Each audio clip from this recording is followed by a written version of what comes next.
My name's Nate Cohen, and my podcast with Riley is called the Red Zone Podcast. You can find us on YouTube, Spotify, TikTok, and Instagram.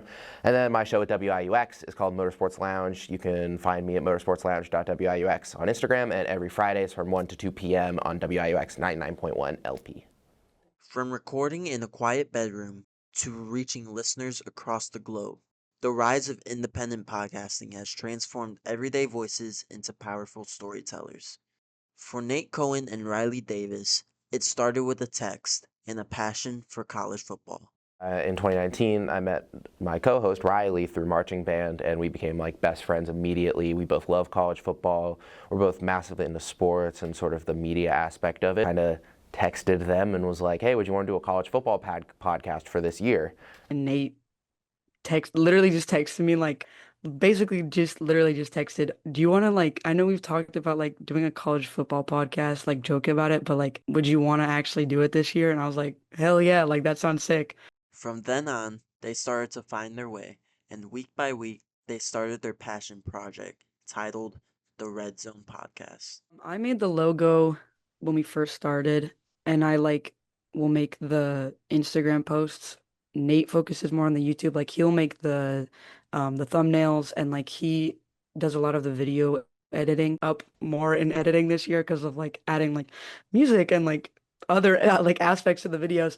It's been interesting learning to kind of run a social media and just trying to brainstorm content ideas. And so we've learned a lot about it, but also just there's still a lot of the fun parts as well. So we sort of segment it a little bit, but it's free form. Obviously, we open, we have a little bit of the natural banter at the beginning.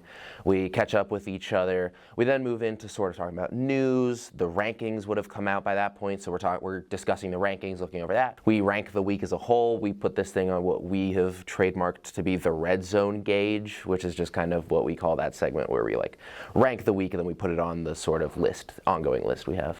What began as a personal project slowly started to become a seasonal routine, but the path to growth became uneasy. The podcasters had to face reality and its challenges. I think the first big one was us not being together anymore. We started this when we were seniors in high school, and then we had to kind of figure out our flow. I think another thing is also just not having a viewer base. We get 20 views a video.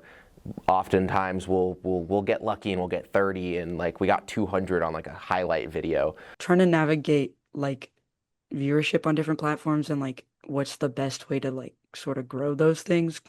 You have to keep the same sort of energy. You can't give it half your effort because you think oh, no one's watching. Still, they find the motivation to push through these challenges with their friendship, which brings very fun memories along the way.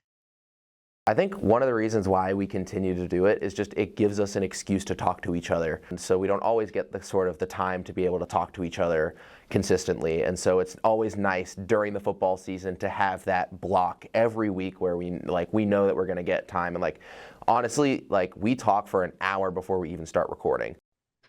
Just kind of is fun.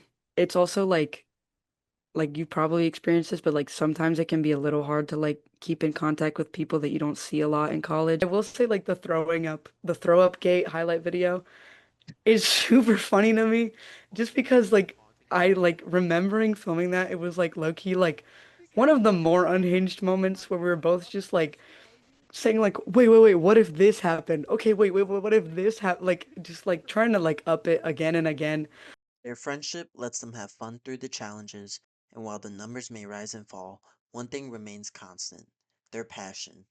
For these podcasters, the goal was never just about clicks or recognition, but about the love of the game and the stories that come with it, and they show no signs of slowing down.